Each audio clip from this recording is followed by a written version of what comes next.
سلام جناب آقای جعفری عزیز، خیلی ممنون که دعوت ما رو برای این گفتگو قبول کردید. من خوشگو هستم از پادکست اینوپاد، از پارک فناوری پردیس که یه جورایی خونه خودتون هم هست مزاحمتون شدیم. میخواستیم یه گفتگویی در مورد یکی از مراحل رشد در واقع استارتاپ ها با هم داشته باشیم. قبلش یه معرفی کوچیک اگر امکان داره خودتون رو برای بینندگان و شنوندگان ما بکنید متشکرم میشه. منم سلام عرض میکنم خدمتتون، خیلی خوشحالم از آشناییتون. بله، پارک فناوری همونطور که گفتید یه جور خونه ماست و کلی خاطرات شیرینی برای ما شکل گرفته. امیدوارم که همینجور برای دیگر جوانان یا کارآفرینان دیگه همین مسیر کارآفرینیشون به خوبی و خوشی طی بشه و از ظرفیت کسب حداکثر استفاده و بهره‌مندی داشته باشه. من کیوان جعفری هستم، در واقع یک کارآفرین سریالی شاید میشه گفت که چندین مجموعه رو توی ایجادش یا مشارکت داشتم یا خودم خلق کردم یا حالا در واقع بیزنسایی بوده که من فاندرش بودم. حالا یه جوری این خلق کردنه رو دوست دارم از هیچ، از نو، و در واقع یه جور علاقه‌مند به حوزه‌های نوآوری و فناوری هم. حالا از گذشته توی این حوزه‌ها کار کردیم تا الان و الانم در واقع 2 تا بیزنسی دارم که خدا رو شکر به مراحل با ثباتی رسیدن و اینا رو سپردم به جوانان و تیم‌های دیگه که دارن هدایتش میکنن و خودم اومدم برای کسب تجربه جدیدتری در واقع امریکای شمالی در تورنتوی بزرگ کانادا هستم تا بتونم چیزهای جدیدتری یاد بگیرم و از آخرین در واقع روندهای تکنولوژی و فناوری مطلع بشم و کارهایی رو اینجا انجام بدم. اینجا هم در واقع یه مجموعه‌ای رو راه انداختیم به اسم فاندرز گپ که برای کارآفرینان ایرانیه که بتونیم با هم دیگه همکاری بکنیم و مسائل و نیازام رو مرتفع کنیم و بتونیم تاثیرگذاری بیشتری در حوزه اجتماعی، اقتصادی و نوآوری و فناوری حالا اینجا و جهان داشته باشیم. استارتاپ ها بیزنس های من هم که در واقع حالا مطرحن تو ایران، یکیشون نارین ایده پاسارگاد یا به برند نارین گیمز که نزدیک به 12 بکنم وارد 13مین سالش داره میشه همین مرداد امسال، و شرکت تراورنت که اولین و بزرگترین بازارگاه اینترنتی حمل و نقل هوشمند جاده ایران که الان بیش از در واقع 90% رانندگان کامیون ایران توی این پلتفرم پست شدند و خدا رو شکر شرکت با یه روند رو به رشد خوبی داره مسیرش رو طی می‌کنه. من در خدمتتون هستم و حال خوشحال میشم اگه بتونم کمکی به شنوندگان این پادکست و این شنوندگان این مطالب داشته باشم که اونها هم بتونن مسیر سخت کارآفرینیشون رو به خوبی طی کنن. خیلی ممنونم جناب جعفری عزیز. ما در واقع توی قسمت‌های گذشته اپیزودهامون در مورد یه روایت سفر استارتاپی صحبت کردیم و از ایده پردازی و خلاقیت رسیدیم به ستاپ نوآوری، یه تصویر کلی از فرایند نوآوری استارتاپی دادیم و تو اپیزود فعلیمون داریم در مورد نسخه اولیه محصول یا همون نسخه MVP یا به قول معروف کمینه محصول پذیرفتنی توسط کاربران صحبت میکنیم. ما تو اپیزودمون در مورد مراحلی یه سری در واقع چند مرحله‌ای رو ما پیشنهاد دادیم که چه در واقع مسیری طی شود تا MVP ساخته بشه. با توجه به تجارب حضرت عالی ما این 10 مرحله‌ای رو که ما 5 مرحله رو در طراحی و 5 مرحله رو در ساخت توصیه کردیم و اینها رو شنوندگان ما احتمالاً شنیدن، میخوایم در هر قسمتش از تجارب شما، از علم آگاهی شما استفاده بکنیم. هر جوش هم اگر فکر کردید ما ایرادی داشتیم ما رو تصحیح کنید. یه پیشنهاد بوده، یه راه حل پیشنهادی برای استارتاپ ها بود. ما اولین کاری که در واقع انجام دادیم بعد از اینکه ایده پردازی انجام شد و شروع شد به رسیدن به یک راه حل، از جمله با تحقیق بازار، بحث داده آمایی هایی که انجام میشه، بحث و مدل های مختلفی که دوستان تو بحث تحقیق بازار رو براشون تعریف کردیم و احتمالاً خوندن، رسیدیم به در واقع 2 تا جای خیلی مهم. یکی این که چطوری باید MVP رو طراحی کنن که یک ارزش پیشنهادی واضح و شفاف و یک راه حل برای مشکل اصلی کاربرا باشه. حالا چه قبل از این چه بعد از این ما اینو با در واقع مراحلمون رو با این توصیفات شروع کردیم. خواستم اولا نظر شما رو بدونم و اگر تله‌ها یا دام‌هایی تو این مسیر هستش که ما باید بیشتر بهش توجه کنیم لطف میکنید ما رو بی‌نصیب نذارید. خواهش میکنم. به موضوع بسیار مهمی اشاره کردید و من حالا همینجوری که داشتید صحبت میکردید کلی خاطراتم توی بیزینس‌های مختلف اومد جلو چشم و حتی به دیدگاه‌های اون اولیه‌ای که اصلا وارد در واقع کارآفرینی شده بودم من نگاه کردم، یه لحظه تو ذهنم به خودم و اون دیدگاه‌های گذشتم خندیدم که مثلا ما چقدر سخت می‌دیدیم، بعد مثلا چقدر فرق کرده نگاه من امروز بعد مثلا 13-14 سال کارآفرینی. من حالا چیزایی هم که دارم مشاهده میکنم اینجا، حالا من بیزینس استارتاپ منتورم هستم، خیلی از دوستان به من رجوع میکنن، ازم میپرسن و به خصوص بچه‌های فنا و حوزه تک، مثلا کسایی که مثلا فوق لیسانس دکترای فنی مهندسی دارن، اینا خیلی رجوع میکنن و من یه چالشی رو توی این گفتمان و نوع نگاهشون میبینم که و دوست دارم تو این در واقع پادکست بهش اشاره کنم که این دوستان وارد این تلهه نشن و آسیب نبینه از این منظرش. نکن بچه‌هایی که فنی ان، معمولا بچه‌های فنی ان یه عالمه قابلیت و تکنیک و روش پیدا میکنه که یه چیزی رو بسازن، خلقش کنن. لذا تا اولین ایده‌ای که به ذهنشون میرسه سریع دست به آچار میشن، دست به کد میشن، شروع میکنن اینو توسعه دادن و بعضن فول فانکشن یا عالمه فانکشن براش میرن میسازن، فیچر و فانکشن، یا در واقع بحث‌های جزئیاتش هم حتی میپردازن. که من اتفاقا الان وقتی با یکی صحبت میکنم میگم آقا اصلا از کاغذ بیرون نیا، دست به آچار نشو، کد نشو. یعنی اول از همه یه پاورپوینت خوب، یه پیچ دک خوب که اصلا یه درکی پیدا کنی، بعدش باید وارد در واقع حداقل محصول بشین که حالا این حداقل محصول تعریف داره.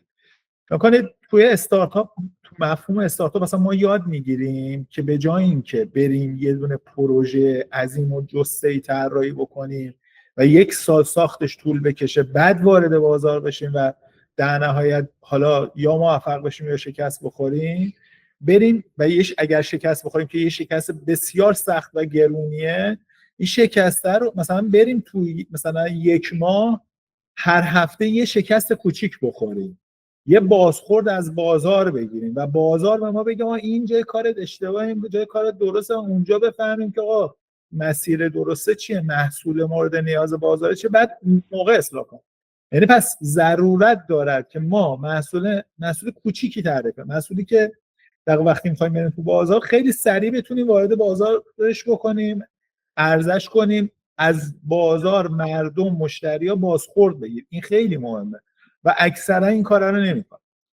حالا من بخوام بیام بگم، من حالا قبل از اینکه بیام کانادا خیلی تو اون پروسه‌ای که شلوغم بودم، 3 روز مونده بود به پروازم، من یه پیچ دکی آماده کردم و یه MVP حداقلی رو رفتم تو هیئت عامل بیمه آسیا پرزنت کردم و MVP من اونجا یه دونه QR کد بود و سلام، یعنی یه QR کدی که وصل میشد به یه USSD، یه در واقع سیستم همین ستاره مربع‌های تلفن، و به راحتی همون لحظه قابل تست بود و ما اصلا نه سایت براش طراحی کردیم نه اپلیکیشنی براش طراحی کردیم، هیچی.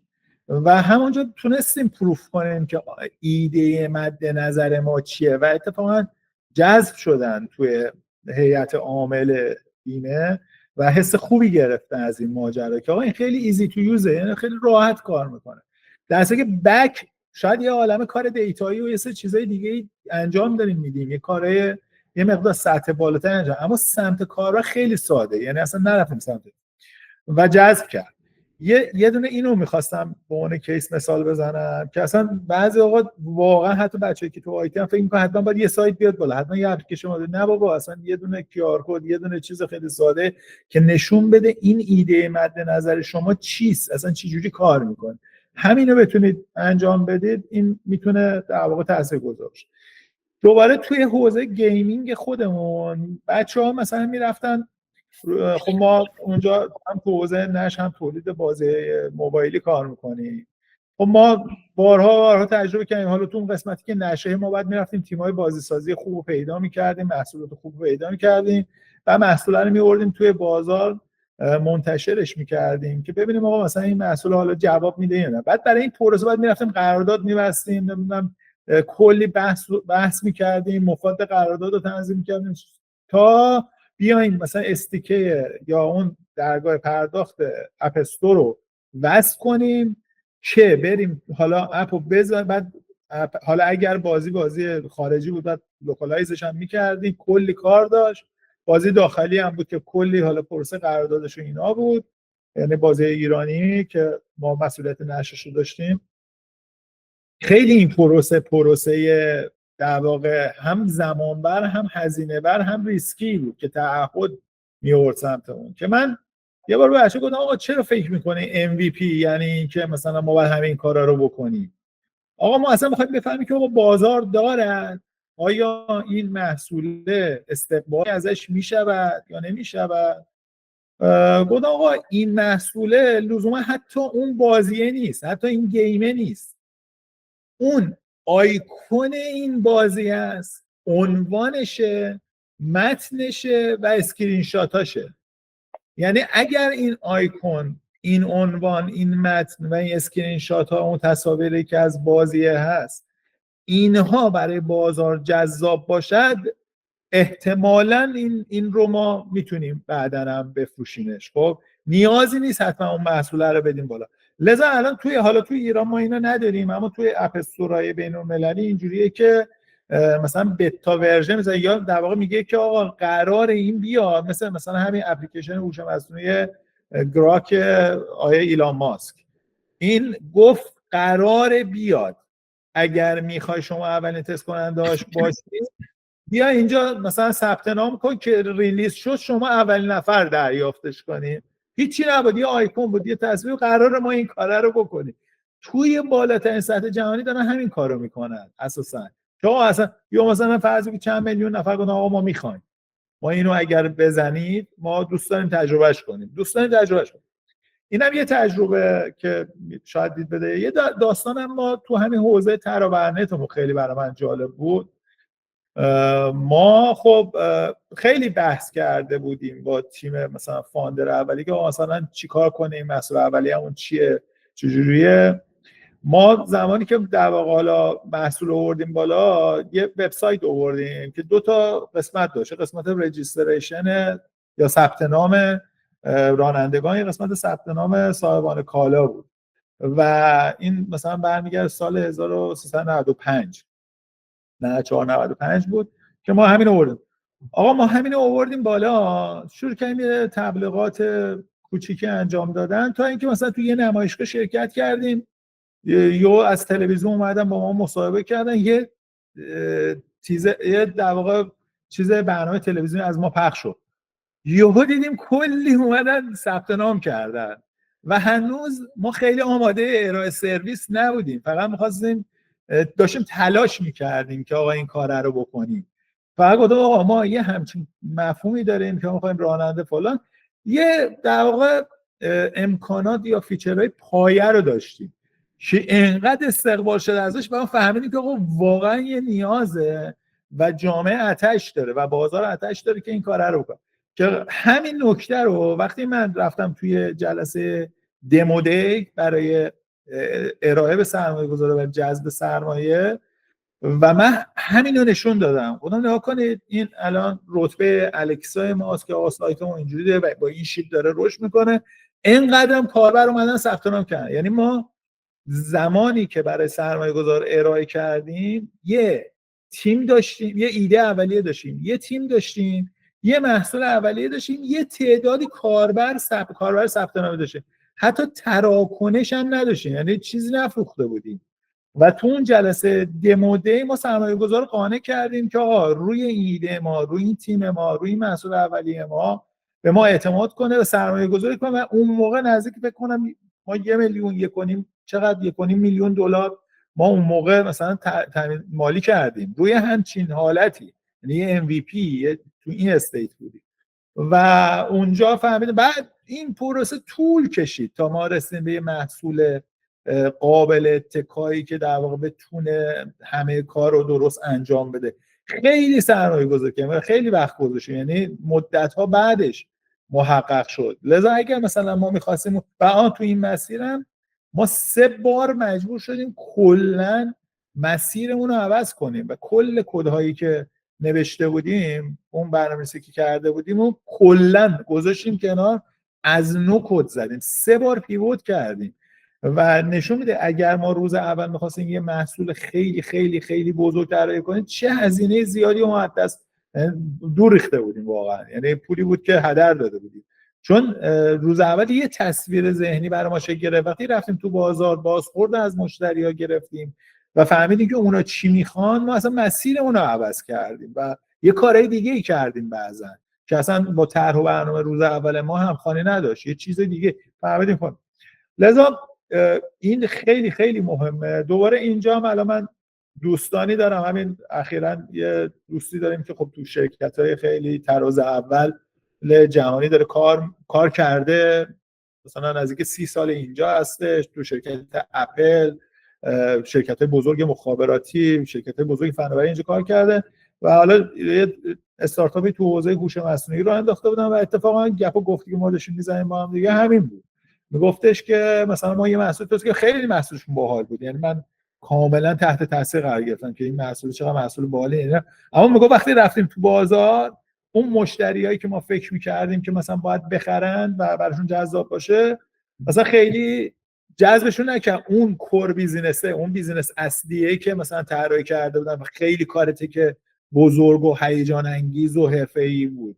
میگو حالا یه کار ساده تری ما داریم آفر دادیم بهشون که در حد مثلا دستیاره. میگو این دستیاره الان تقاضای بیشتری داره و اصلا آتش هست براش و میگن ما اینو برای ما درست کن، ما این اگه باشه همین الان میخریم، همین الان پول میدیم. در اون یکی کارش از 3 سال توسعهش طول کشیده، یه کار علمی فناورانه حرفه‌ای تری اتفاق افتاده اما 3 سال طول کشید. اینا حالا چیزایی بود که خیلی خیلی جلوی ذهنم بود.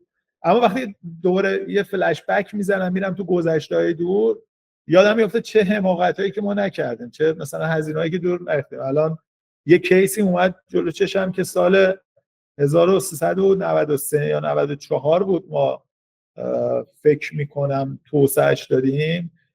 ما اومده بودیم اون موقع هم تیم فنی خیلی قوی نداشتیم و ما آوتسورس کردیم به یه دونه پیمانکاری که مثلا برای ما این محصولی که یکی از کوفاندرهای من طراحی کرده بود که این بود، یه در واقع نمیدونم حالا با این بازی هایی که بهش میگن فوتبال فانتزی که اولش مثلا یه سری در واقع مدیریت تیمای فوتبال بود به صورت رو وب بود، الان اپلیکیشناش هم بازی ها و گیماش هم هست و اینا، نه شبیه ای گیمز و اینا، مثلا فیفا. خب ما اینو اون موقع که این تکنولوژی ها نبود، اینترنت انقدر قوی نبود، ما مثلا به صورت پیامکی دیزاینش کرده بودیم.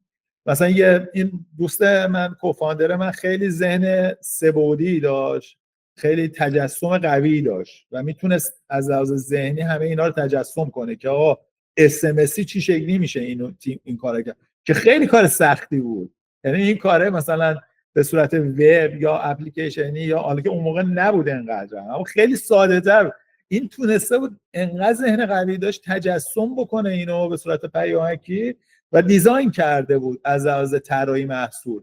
بعد اینو دادیم به یه برنامه‌نویس که این کارو کنه و دقیقاً یادمه که این کار 1 سال پروگرامینگش طول کشید و ما اون موقع 100 میلیون تومان هزینه کردیم. 100 میلیون تومان اون موقع خیلی پول بود و پول سوخت، یعنی کلا سوخت و ما شکست خوردیم پروژه. 1 سال زمانمون رو از دست دادیم و 100 میلیون تومان پول و اعصاب و روانمون هم به هم ریخت، بخاطر اینکه خب نمیشد، جواب نمیگرفتیم و استکاک بین تیم و در واقع هم اون پیمانکارم و هم خودمون تیممون و هیئت مدیرم و همه اینا استکاک و انرژی منفی ایجاد کرده بود و امروز که نگاه می‌کنیم چه کار احمقانه ای می‌کردیم و واقعا نبود. یا مثلا دوباره یه سری محصول دیگه و ما اولین زمانهایی بود که دوباره اپلیکیشن ها داشت شکل می‌گرفت و هم سالهای 93-94 بود.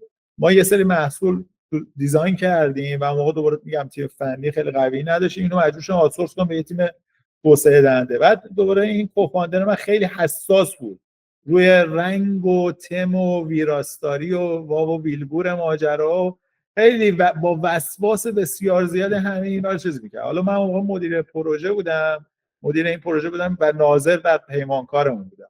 وقتی میرفتم تو تعامل با اونا و اون پیمانکارم دوستان خود منم بودن که حالا نه دوستان صمیمی که از قدیم بودن، اما توی کار تو همین فضایی کارآفرینی و استارتاپی آشنا شده بودیم و دوست شده بودیم و سپردیم بهش. انقدر این دوست ما کوفاندر من با وسواس ایراد میگرفت روی این داستانا که هم روح و روان من خسته شده بود، اذیت شده بود از این ماجرا، هم پیمانکارم اذیت شد. آخرم این داستانه نشد، محصولاش درست اجرا نشد و فرصت‌ها رو ما از دست دادیم و شکستم خوردیم و دوباره اون سالم فکر کنم نزدیک 50 میلیون 100 میلیون دیگه دوباره اینجا ما اون سالا سوختی دادیم و پولمون هدر رفت و آخر داشت کارمون هم به دعوای حقوقی و اینا میکشید که دیگه کلا بیخیال شدیم، یعنی اصلا رها کردیم، یعنی قید پول و سرمایه و دادگاه همه اینا هم زدیم و گفتم آقا دیگه سوخت دیگه از دست رفت و بیخیالش شدیم. امروز دوباره الان وقتی با دوره حالا یه فلش بک بزنم برگردم الان دارم نگاه میکنم تو این تغییرات شگرفی که تو 2-3 سال اخیر با بحث هوش مصنوعی اتفاق افتاده، اون تیم هایی که رفتن 3 سال وقت گذاشتن، انرژی گذاشتن یه محصولی رو توسعه بدن، عملاً خیلی از سرمایه گذاریشون دود شد رفت هوا. چرا؟ چون اون کاری که اینا مثلا بعضا با 3 سال زمان و انرژی دارن مثلا کد میزنن یا یه محصولی طراحی میکنن، الان با امکاناتی که هوش مصنوعی داره به ما میده تو کسری از ساعت، روز، دقیقه قابل انجامه و مثلا پروژه‌ای که شاید 2 سال قبلا انجام طول میکشید تا انجام بشه الان شاید 3 ماهه بشه انجامش داد. لذا و با هزینه به مراتب کمتر، با تیم کوچیک‌تر، چابک‌تر و ارزان‌تر.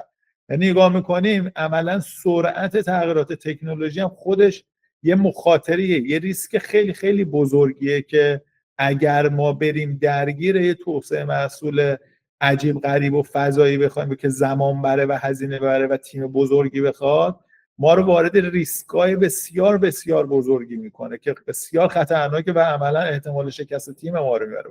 لذا وقتی من امروز دارم به MVP صحبت میکنم، MVP آن چیزی است که ما بتونیم ظرف مثلا کمتر از 1 ماه اینو در واقع توسعه بدیم و بتونیم تو بازار ارزش کنیم و بازخورد بازار رو بگیریم. اصلا صحبت از یه چیزی که مثلا 6 ماه 1 سال طول بکشه اصلا نمیکنه و این اصلا مطلوب نیست. من ببخشید حالا یه بند صحبت کردم دیگه، حالا اینا رو که گفتم برمیگردونم گفتگو رو دست شما. حالا شما از این موارد یا مواردی بزنید از سوالاتون بپرسید، من در خدمتتونم. خیلی عالی بود، نه اتفاقا خیلی هم خوب بود، به نظرم دقیق و درست بود. ما تو تحقیقاتی که برای این اپیزود انجام دادیم زمان در واقع تولید در واقع ساخت MVP رو مخصوصا با توجه به اینکه نقطه در واقع هم A to Zشون رو بررسی کردن یه عددی بین 3 تا 6 ماه حد اکثر میدونن، با توجه به چیزایی که مثلا شما یه ماه و دیگه به عنوان یه فرد کاملا حرفه‌ای و سینه سوخته توی این ماجرا دارید می‌فرمایید. و ترند تکنولوژی هوش مصنوعی، یعنی من سرعتی برده بالا. بله آره من اصلا اگه قبلا بود میدونستم چقدر زمان میبره. و اصلا حالا یه نکته بگم، من خودم کیوان جعفری متخصص بیزینسه، یعنی اسکیلای من هولوش بیزینس، مارکتینگ اینها میچرخه و خیلی از ایده های من که مثلا 6 سال پیش دادم، 5 سال پیش دادم، اینا هیچ وقت فرصت به وجود اومدن پیدا نکردن، خلق شدن پیدا نکرد، به خاطر محدودیت های تیم های فنی و محدودیت منابع انسانی، منابع مالی. امروز من الان شاد و شنگولم یعنی الان دارم نگاه میکنم با تکنولوژی ای آی خیلی از این ایده‌هایی که بوسیده بودم گذاشتن کنار که اوکی من نمیشه، امروز دوباره پرونده هاشو آوردم رو که آقا اینا رو میشه ام وی پی هاشو 1 تا 3 ماه انجام داد، برم حداقل تو بازار تست کنم، بازار به من بگه که آقا برام جذاب هست یا جذاب نیست، نه به خاطر نداشتن منابع انسانی و منابع مالی و وقت کافی من این کارا رو نکنم. الان دیگه یه جور حریص داریم میشیم ما با واسطه ظرفیتایی که هوش مصنوعی داره ایجاد میکنه که خیلی کارا میشه کرد، محدودیت‌ها برداشته شده، الان میتونید 10 تا ایده رو همزمان مثلا فرض ببری جلو. یعنی قبلا نمیشه، اصلا استراتژی تمرکزی اینو رد میکرد و تمرکز میکرد یه ایده رو انجام میدادی، حالا 10 تا من دارم اگزاجره میکنم، مثلا راحت مثلا 3 تا ایده رو همزمان میتونی ببری جلو و مثلا بری تست بازارش رو بگیری اینا. اما درسته بر اساس استانداردها همین 3 تا 6 ماه معقوله برای ام وی پی و طولانی‌ترش واقعا ریسکیه و خطرناک و اشتباهه. امروز با واسطه ظرفیت‌های هوش مصنوعی 1 تا 3 ماه هم قابل انجامه به نظر من، نباید در واقع طولانی‌ترش کرد. بسیار ممنونم. من باب این که خواستم بگم اون 1 ماهی که شما انجام میدید دوستان فکر نکنن 1 ماه الزاما میشه، شاید بیشتر طول بکشه، ولی این تعریف خیلی خوبی بود. جناب جعفری عزیز، ما توی بحث فرض بفرمایید که یه تیمی هست، حالا من تیم رو چون با توجه به اینکه مفهوم افزوده‌ای به نام ارزش افزوده‌ای به نام هوش مصنوعی اضافه شده، کلا تعریف کلاسیک تیمی که شما باید ارنج کنی برای اینکه یه ام وی پی رو درست کنی یه ذره خودش متفاوت شده. این من فکر کنم تو گفته‌های خودتون هم درست اشاره کردید که دقیق اشاره کردید که الان یه سری ایده هایی که قبلا حضرت عالی داشتی الان با شرایط جدید میتونید ایده ها رو از پستو در بیارید دوباره اجراش کنید به خاطر محدودیتایی که برداشته شده.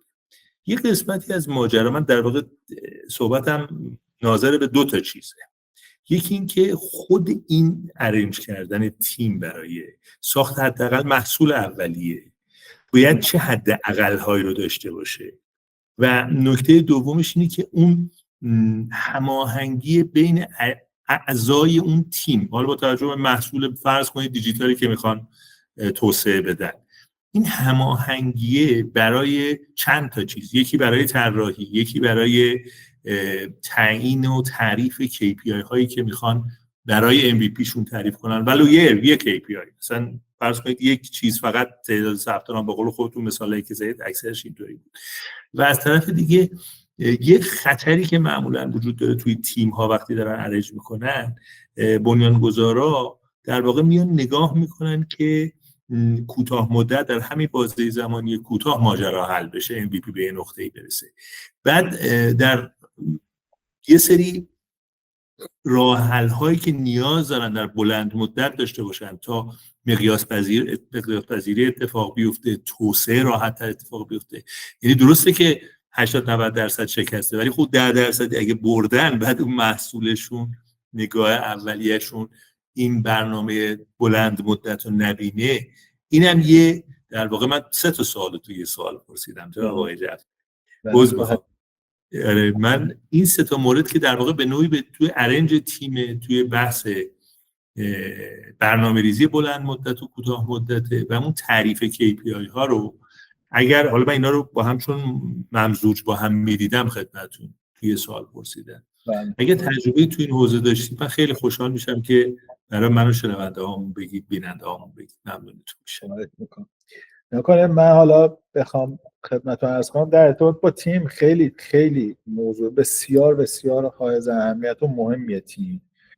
حالا به طور کلی اول خود تیم کوفاندرها یا هم بنیانگذاران استارتاپ ها، این خیلی خیلی مهمه که اینها باید بتونن نقشه مکمل همدیگه باشن، نه نقشه مشابه همدیگه. و بچه ها به خطا اکثرا میرن دوست و رفیقای همسان و همسنخ خودشون رو به عنوان هم تیمی و هم بنیانگذار انتخاب میکنن و یکی از دلایل شکست اساسا همینه. به صورت تعریف سنتی چند تا حالا من خیلی جنرالش رو میگم، کیس با کیس ممکنه متفاوت بشه، اما چند تا رول باید تو تیم هم بنیانگذارا باشه که اصلا به سرمایه گذارا اعتماد بده که احتمالا این تیم موفق میشه. یکیش اون طراح محصوله، طراح محصول یا سرویس، هر چیزی که هست، کسی که طراحی میکنه، اون معماریشو میگه چجوریه، اون در واقع سفر مشتری رو مشخص میکنه، همه اون کانسپت کلی خود محصول. یکی در واقع متخصص یا مدیر فنی مهندسی یا مهندس فناوری ماجراست که آقا اینو میاد اجرا میکنه، اون محصولی که در واقع ایدهش اومده طراحی شده رو پیاده سازی میکنه. یکی دیگه میخوان رول مکمل به اسم کسی که متخصص بیزینس، بازار، در واقع بازاریابی، تبلیغات، فروش، اینها هست.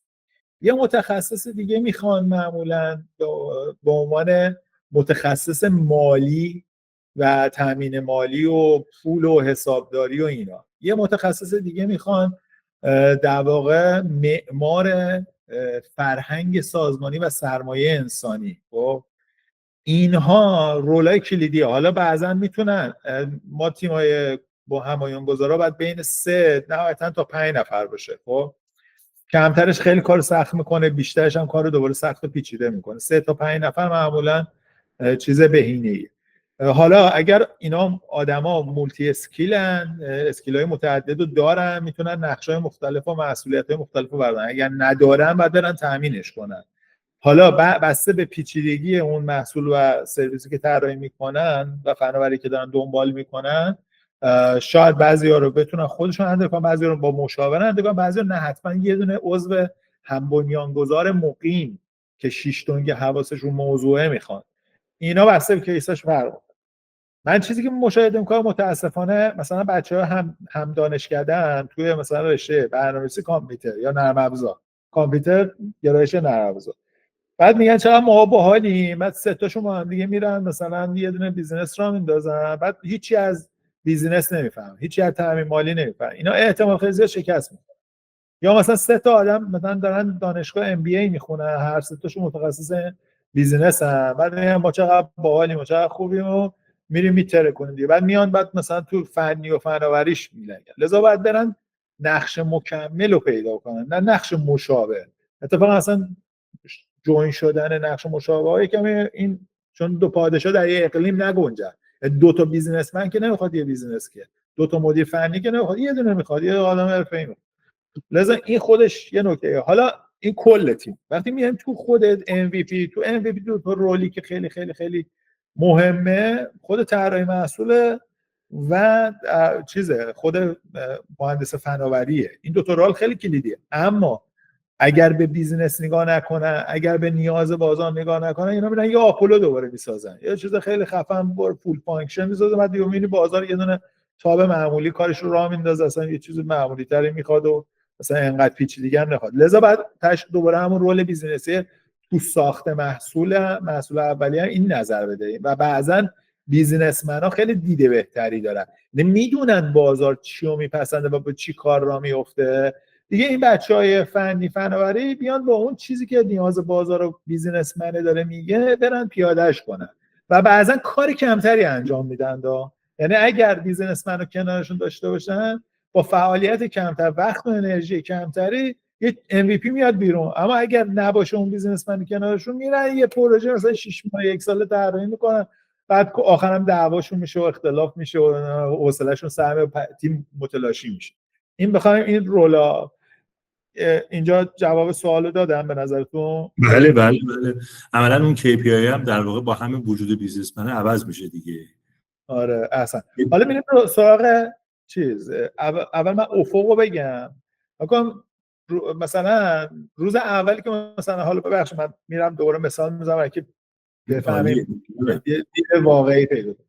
ما روز اولی که مثلا طرح رو راه انداختیم خیلی رویاهای بزرگ داشتیم. یعنی من رویای روز اولم من فاندرها این بود که ما کل حمل و نقل جاده‌ای، دریایی، هوایی، مولتی مودال، بعد کل منطقه خاورمیانه، مثلا یه همچین اسکیلی ما داشتیم می‌دیدیم که مولتی مودال کل خاورمیانه رو مثلا حتی تو کشورهای حوزه CIS و روسیه اینا هم به شما می‌دیدیم. روز اول که طراحی کردم پاورپوینتشو من دارم که ما اونجوری می‌دیدیم.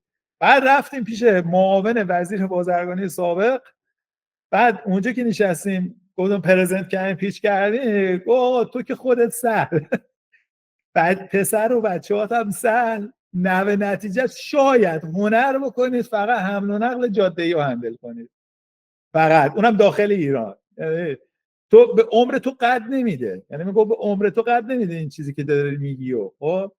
و اونجا یه تلنگری به من خورد، ما اومدیم حذف کردیم. ما نه ریل رفتیم یه بررسی هم کردیم، دین داره درست میگه، نه ریل میخوایم، نه دریا میخوایم، نه آسمون. اینا ما فقط جاده، رو جاده تمرکز کنه فعلا، فقط داخلی.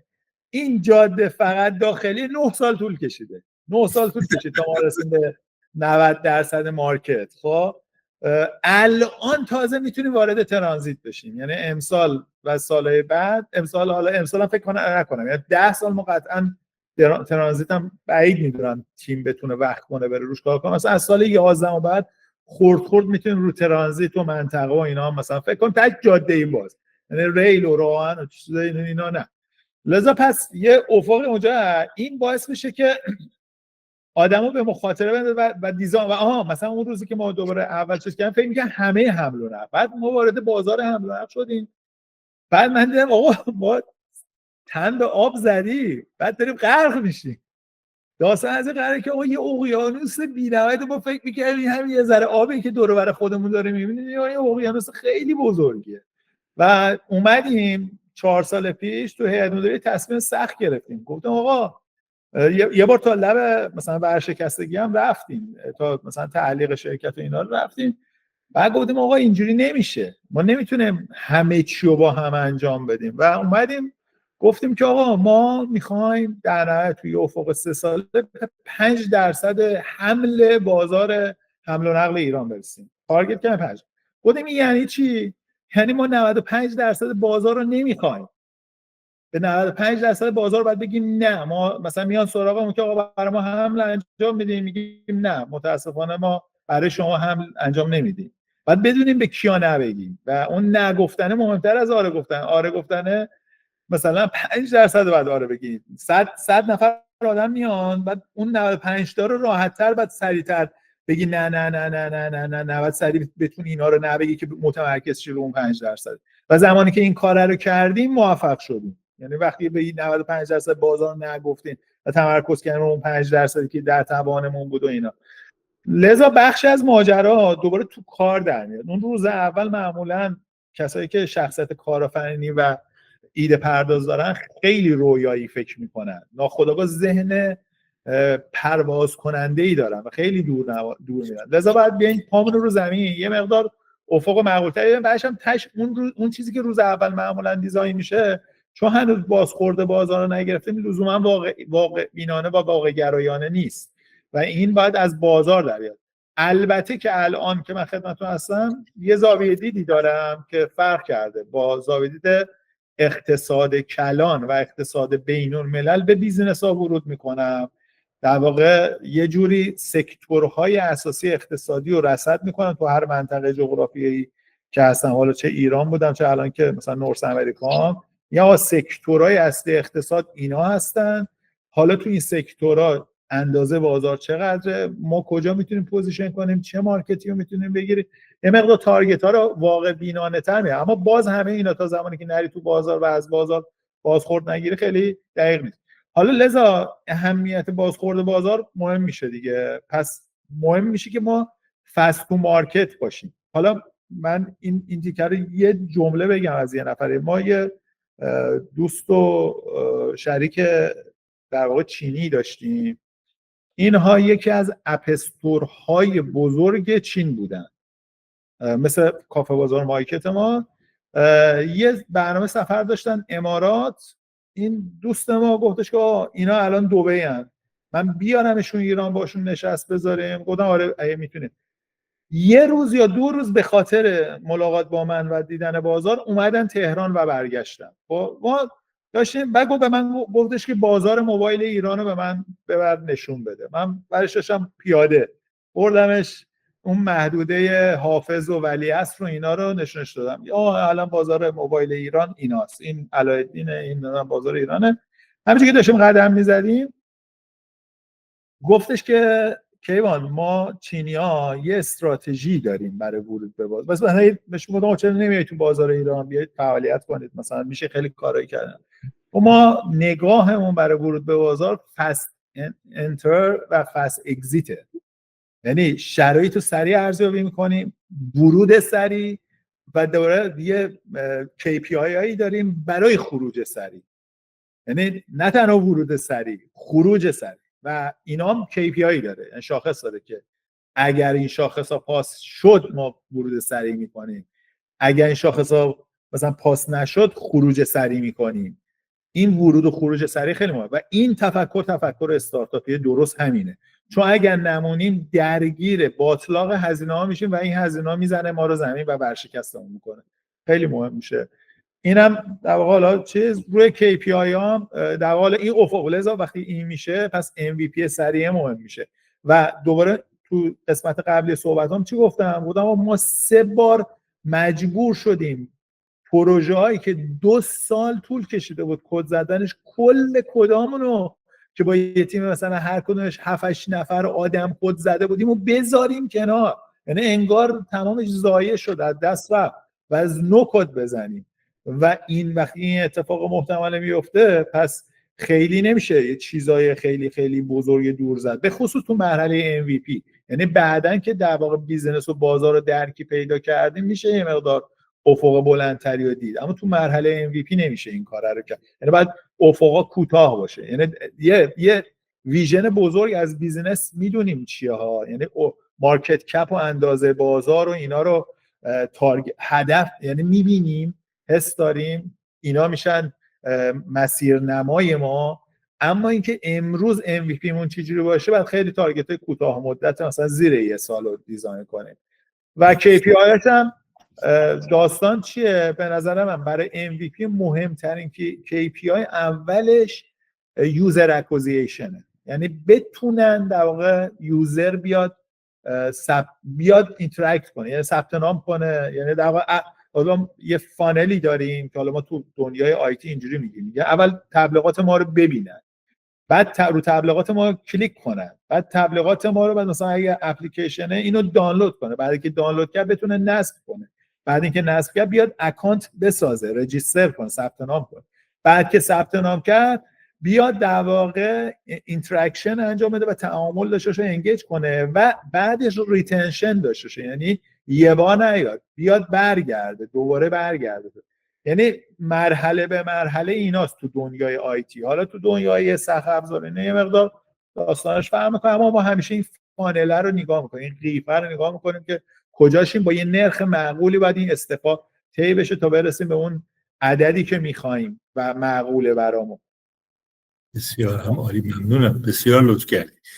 من اگه اجازه بفرمایید خیلی وقت شما رو نگیرم، ما بریم سراغ دو تا قسمتی که به نظرم مابین صحبتتون دربارش حرف زدید. اونجایی که MVP عرضه میشه، حالا به هر عنوان، حالا چه به کاربر چه به سرمایه گذار، حالا من مثل مثالتون درباره بیمه یا برای مثالتون برای ترابرنت، یه بازخوردهای جمع‌آوری میشه. اینجا یه در واقع یه سیکلی به وجود میاد که اصطلاحاً سیکل یا چرخه ارتقا و بهبود و تغییر در واقع اسم شما میذاریم. توی این چرخه به نظرتون اون نقاطی که باید بهش توجه بکنید حد اقلش و حد اکثرش کجاست؟ یه وقتایی یه تیم‌های استارتاپی هستن نشانه‌هایی می‌بینن از بازخوردها، کلاً محصولشون رو تغییر میدن، در صورتی که لازم نیست همش رو تغییر بدن. یه وقتایی برعکسه، از بازار دارن میشنوه که باید تغییرات بزرگی به وجود بیاری، ولی یا اراده ندارن یا عاشق ایده و محصولشون هستن و فکر میکنن محصول هنوز درک نشده، اون چرخش لازم رو انجام نمیدن. این قسمت ها اگر میتونید نشانه‌ای چراغ راهی به ما بدید که دوستانی که تو این حوزه هستن، فرض کنید MVP رو اجرا کردن، حالا تو گرفتن بازخوردا باید چه حساسیتایی رو مد نظرشون قرار بدن تا این سه مسیر ارتقا، تغییر، چرخش یا اصلا مسیر حرکت به سمت محصول نهایی رو برن؟ خیلی خیلی خیلی سوال مهمیه. حالا چند تا چیز اومد تو ذهنم. اولا که جمله معروف، یکی از جملات معروف بیل گیتس میگه بهترین و مهمترین استاد شما ناراضی ترین مشتریان شما. یعنی اون مشتری شما به شما حالی میکنه که در واقع کار درست چیه و درست چجوریه. پس حتما باید گوش شنوا داشته باشین. این گوش شنوا، چشم بینا، اینکه بریم بشنویم مشتریمون چه. گوشتون رو بذارید دهن فریاد زننده مشتری ناراضی. ببینید داره از چی ناله میکنه، زاری میکنه و چی مطالبه میکنه. اون به شما یاد میده که کجا باید تمرکز کنید. البته که متاسفانه تو این سالهای اخیر ما یه چالشی داریم تو فضای اجتماعی الان، حالا جهانی و ایران، یه فضای نفرت پراکنی الان غلبه پیدا کرده که حالا دنیا بهش میگن هیتری، تو ایران هم خواهیم فارسیش بگیم یه نفرت پراکنی، که هر چقدر شما کار خوب بکنی باز آدمان راضی نمیشن. خب خیلی هم مسئولیت پذیری ناروا نداشته باشیم برای خودمون. خب من یه بار توی یکی از این نشستای تعاملی یکی از این اپ استورها، حالا کافه بازار، ما باشون داشتیم با 80% مشتریا 5 ستاره میدن، یعنی راضی ان از اپلیکیشن ها. 80%. 10% ناراضی ان، 1 ستاره میدن، شروع میکنن فوش و بد بیرا دادن. 10% هم 2، 3 و 4 ستاره میدن. پس طیف بیشتری از آدما معمولا آدمای رضایتمندتری ان. لذا همینقدر دلتو خوش نکن هرچی عالی و خوب و گل و اینا گرفتی، الی دلتو خوش نکن. من خودم عادتم اینجوریه که این خوبا رو کلا خیلی نگاه نمی‌کنم. یعنی وقتی میرم تو استور کامنت ها رو روی اپلیکیشن هامون ببینم، اولین کاری که فیلتر میکنم فیلتر 1 تا 4 ستاره رو میزنم. میگم کیا به من 1 تا 4 ستاره دادن، بعد میرم متنشو میخونم که آقا چرا به من داره نمره پایین میده. بعد نگاه میکنم چقدر این واقع بینانه داره به من بازخورد میده، چقدر داره هیتری و نفرت پراکنی و بیقاعده داره به من میده. اگر رو قاعده و اسلوب میده حتما به دیده منت گوش میکنم، میرم برای اجرا، برای اصلاح، چرخه بازخورد و اصلاح. اما دیدم اگه داره هیتری و فقط قر زدن و ایناست و هیچ منطقی نداره صحبتو، کلا ایگنورش میکنم، یعنی نگاهش هم نمیکنم. اما یه اتفاق خیلی جالبی که حالا افتاد، ما خب تو ترابرنتمون مثلا ما یک کال سنتر خیلی بزرگی داریم، مثلا نزدیک فکر کنم 15-16 نفر تیم پشتیبانی مشتریان ما که دائم در تعاملن با راننده‌ها، متصدی‌ها، صاحبان کالا اینا. خب تعداد بازخوردایی که ما داریم میگیریم خیلی زیاده و برای فاندر یا مدیر عامل یا قائم مقام مدیر عامل که 1000 تا کار دیگه هم داره، وقت نداره تک تک اینا رو بخونه. این بازخوردها رو چجوری میخونه به دستش میرسه؟ از تیم پشتیبانی مشتریان که خلاصه وار میاد اینا رو میگه. یا توی جلساتی ما داریم جلسات بین جلسات بازخورده که تیم پشتیبانی مشتریان و تیم محصولمون با هم دیگه میشینه، اینا میگن که آقا مشتری‌ها دارن چی میگن، بعد با هم دیگه هم فکری میکنن که آقا این مسئله چیه، حالا راه حل‌های پیشنهادی ما چیه، رو اینا کار میکنن. اما این باز کافی نیست به نظرم برای فاندرها، چون تو لایه کارشناسی بچه ها یه جور نگاه میکنن، اما تو لایه مدیران ارشد و مدیر عامل یه جور دیگه ای نگاه میشه. لذا باید خود مدیر عامل متوجه باشه که الان مشتری در مورد محصول و سرویسش چه نظری میده. مثلا تا تو گذشته من خیلی شخصا وقت نمی‌کردم اساسا کار، اما الان با کمک هوش مصنوعی و زحمتی که بچه تیم میکشن یا عالم همه اینا رو مستند کردم. من یه کاری مثلا کردم، خلاصه مثلا در واقع متن 1 سال جلسه رو اومدم آنالیز کردم با هوش مصنوعی و خلاصه لو مثلا الان راننده هامون چی میخوان، الان صاحب کالا چی میخواد، الان متصدی چی میخواد. بعد به من دید داد که الان دغدغه اینا چیه. حالا این یه بازخورد از خود بازاره، به موازاتش به این اکتفا هم نباید بکنی، یعنی بعد مارکت استادی پارالل هم داشته باشی که آقا الان بر اساس رفرنس ها و مجامع کارشناسی که بحث و تبادل نظر میشه اینا دارن چی میگن، آخرین اتفاقات لزوما تو کتابا هم نیست، آخرین اتفاقات صنعت داره چه اتفاقی میفته. اونورم کشورهای تراز اول، مثلا من به موازاتش اومدم دیدم آقا چالنجایی که تو بازار نورس امریکا وجود داره برای این موضوع چیاست، که بازار نورس امریکا 40% حمل و نقل کل دنیاست، یعنی مثلا یه بازار خیلی خیلی خیلی بزرگه. اینها با چه چالنجایی هستن و مسائل چیه، مجموعه اینا به من ویژن رو میده که آقا مثلا ما الان کجا هستیم، کجا باید بریم، احتمالاً چالنج‌های امروزمون چیه، چالنج‌های سال‌های بعدمون چه خواهد بود و حالا بر اساس اون اقدامات امروز من چیا میتونه باشه و کجا باید محصولمون چه تغییراتی بدیم. اینجوری مثلا میشه در واقع تمرکز کرد رو اون جایی که باید بخوره. از طرفی چون همیشه ما با محدودیت منابع انسانی و منابع مالی مواجهیم، تیم به اندازه کافی ریسورس و منابع ندارد که همه مسائل رو بهش بپردازه. من به عنوان در واقع مدیران ارشد تو بیزنسایی که هستم همیشه یه سری الگوهای ذهنی مدیریتی دارم.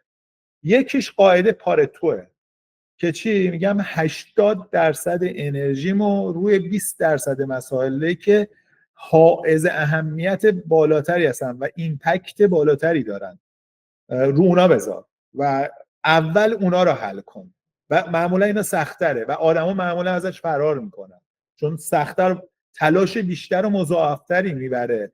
2 تا مسئله است، مثلا 10 تا مسئله ده. اینا 2 تا مسئله، اما 80% انرژی تو اینا میبره اگه بخوای حلش کنی و یه کار سختیه که باید برش وقت بذاری. و من یه جمله از حضرت علی هست برام که این به من انگیزه میده که این کارهای سخت رو بردارم، که حضرت علی میگه از کارهایی که ابهام داری یا سختته خودتو پرت کن داخلش، خودتو پرت کن. یعنی باید این از ذهنی این باشه که میدونم این کار سخته اما چاره ای ندارم که خودمو پرت کنم تو این کار سخته و باید انجامش و من باید انجامش بدم، اصلا کسی دیگه نیستش انجام، بعد ورش داری، تو باید ورش داری. این از این. و بعدش دوباره قاعده دیگه دارم به اسم قاعده 50-30-20. یعنی اگر تو 80-20 شد، اگر نشد 50-30-20، اگر نشد 40-30-20-10.